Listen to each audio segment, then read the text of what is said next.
नमस्कार दोस्तों, Gyanmati teaching channel पर एक बार आप लोगों का फिर स्वागत है। और हम आपको पढ़ा रहे थे समास। समास का हमने केवल तत्पुरुष समास तक पढ़ाया था, यानी अव्ययीभाव समास और तत्पुरुष समास। और अब हम आपको इस वीडियो में पूरा समास पढ़ा देंगे जो भी बचा था। तो समास के प्रकार में हमने बताया था, इसके 6 प्रकार होते हैं। आपको 2 हमने पढ़ाया है। पहला आपका अव्ययीभाव समास, अव्ययीभाव समास, और दूसरा आपको पढ़ाया हमने कर्मधारय समास। ये दोनों हमने पढ़ा दिया। आपका तीसरा आता है, तीसरा समास जो आता है वो आता है आपका, सॉरी, तत्पुरुष हमने पढ़ाया था, तत्पुरुष समास पढ़ाया था। अब आपका आता है कर्मधारय, तीसरा आता है कर्मधारय समास। आप इसको समझ लेंगे, कर्मधारय समास किसे कहते हैं। इसमें जो होता है वो विशेषण और विशेष होता है, विशेषण और विशेष के पद होते हैं। विशेषण विशेष, तो आपको पता होगा कि विशेषता बताने वाले शब्द को विशेषण कहते हैं, और जिसकी विशेषता बताई जाती है वो आपका विशेष होता है। विशेषता बताने वाले शब्द को विशेषण कहते हैं, और जिस चीज की या जिस व्यक्ति या वस्तु की विशेषता बताई जाती है वो आपका होता है विशेष। तो देखेंगे इसमें आपके विशेषण और विशेष छुपे होते हैं।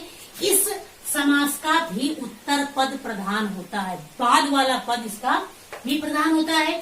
तो आप देख लेंगे विशेषता इसमें प्रकट होती है। जैसे हमने लिखा कि नील गाय, आप देखेंगे नील गाय, तो इसको लिखा जाएगा नीली गाय, नीली गाय। आप देखेंगे नील गाय, तो गाय की विशेषता बताई जा रही है कि वो नीली है, तो ये आपका हो गया विशेष और ये हो गया विशेषण। विशेषता जिससे पता चलता है वो आपका विशेषण। जैसे हम लिखा लौह पुरुष, लौह पुरुष, यानी एक पुरुष की विशेषता प्रकट हो रही है कि वो लोहे के समान है। लौ का मतलब लोहा, तो लोहे के समान पुरुष, तो ये आपका हो गया विशेष और ये आपका हुआ विशेषण। तो आपको पहचानने के लिए कर्मधारय समास को सिर्फ इतना याद रखना है कि जहां पर विशेषण और विशेष हो, जैसे नीलकंठ में भी आपका कर्मधारय समास जाएगा नीला कंठ, यानी एक कंठ यानी गले की विशेषता की वो नीला। श्वेत गाय या श्वेत कमल, श्वेतांबर, ये सारे शब्द आपके कर्मधारय समास में जाएंगे। विशेषण और विशेष देख करके आप समझ सकते हैं कि इसमें आपके कर्मधारय समास होगा। अगला आपका आता है द्वंद्व सॉरी द्विगु समास। अगला आपका आता है द्विगु समास। देखेंगे द्विगु समास का भी पूर्व पद प्रधान होता है, लेकिन इसका पहला पद संख्यावाचक होता है, गिनती छिपी होती है। द्विगु समास में पहला पद जो होता है वो संख्यावाचक होता है, इसका दूसरा पद प्रधान होता है। जैसे हमने लिखा चौराहा, चौराहा 4 राहों का समूह, 4 राहों का समूह। हमने लिख दिया तिराहा, यानी 3 राहों का समूह।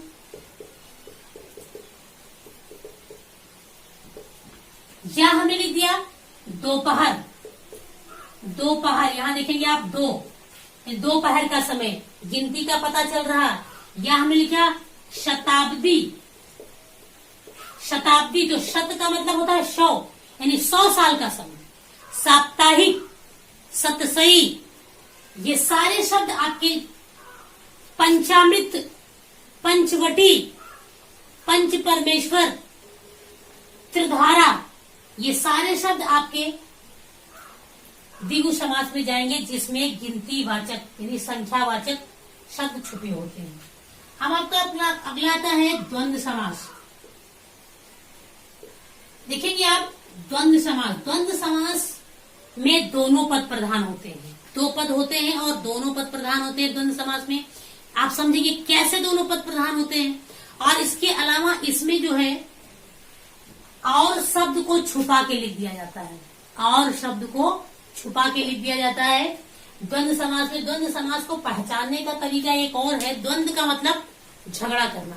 झगड़ा हमारा किससे होता है? जो हमारे अपोजिट में होता है। तो अपोजिट का मतलब विलोम, यानी इसमें विलोम शब्द आएगा।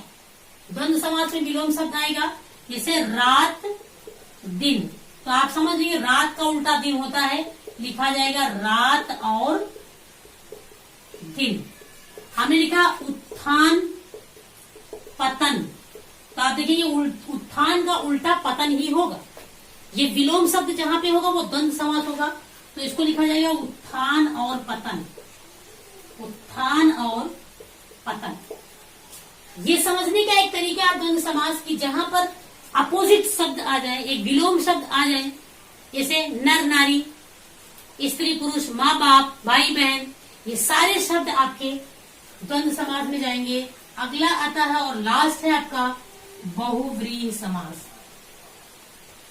बहुव्रीहि समास, बहुव्रीहि समास उसे कहते हैं जिस समास का कोई भी पद प्रधान नहीं होता है।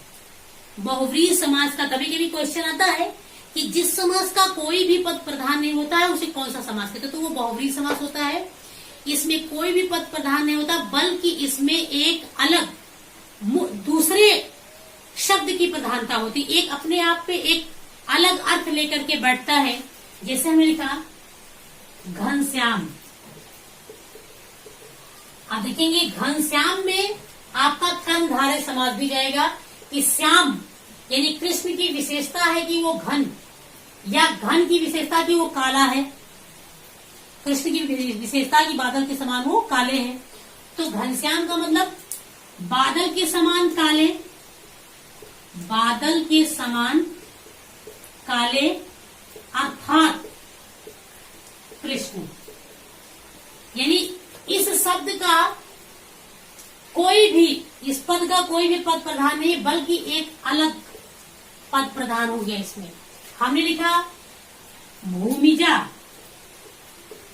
भूमिजा, भूमि का मतलब होता है पृथ्वी, और अज का मतलब जन्म लेने वाली, यानी भूमि से जन्म लेने वाली, भूमि से जन्म लेने वाली अर्थात सीता।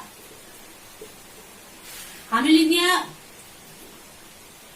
गंगाधर, यानी गंगा को धारण करने वाले, गंगा को धारण करने वाले अर्थात शिव।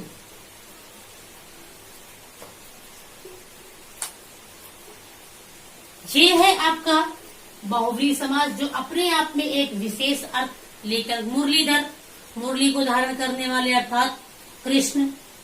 चक्षुश्रावा, एक शब्द आता है चक्षुश्रावा। चक्षुश्रावा, चक्षुश्रावा यानी चक्षु का मतलब आंख और श्रावा का मतलब सुनने वाला, यानी आंख से सुनने वाला, आंख से